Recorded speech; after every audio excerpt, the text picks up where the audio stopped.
Hagajinga kai international friendly haprenga Mexico Persia ke Turki. Aba phai shang na jinga kai ka Mexico kala khor ka nam chop aden galala ban lim ya ka Turki da shigulanat. Badia ka shigul kala yo ban tap ha ka menit ka basau plosan.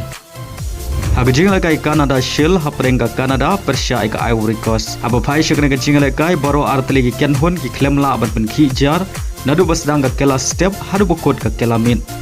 Badai ha penalti shootout ke Ivory Coast kalala ban pelim ya ke Canada da san lasau baleng bagan ke jing job ke Ivory Coast kala yok menra ya ke 6 ladu jong ke Canada shil benda usnem arajar arpeusan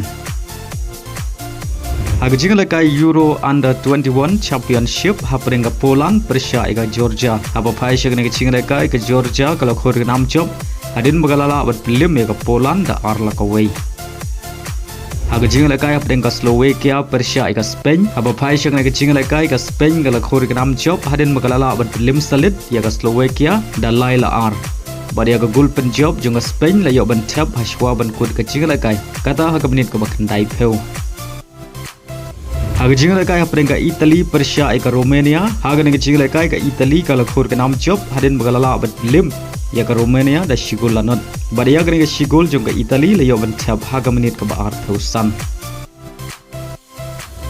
ha ke jing lekai preng ke Portugal Persia ke France ha ba phai shak ne ke jing lekai boro artli ken hun ki khaj klemla bat pen khi jar nadu basdang ke kela step adu bokot ke khandai pe menit bat ke additional time wala boro artli ki ken hun ke la persyang ban yo pen khi jar henry ki klemla bat pen urlong